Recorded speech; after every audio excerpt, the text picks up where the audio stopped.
Good morning, everyone. So, I figured I'd go live for this. Might make a reel, might make a YouTube video. We'll see.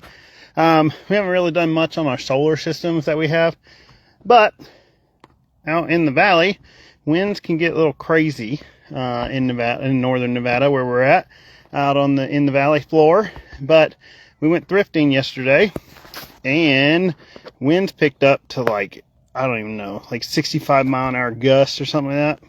And boom, shattered one of our panels. So I got these boards here just for now because I'm going to pull it up and change it out.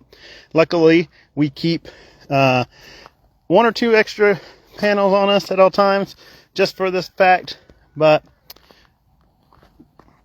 look for it later. Hey, always give us a follow.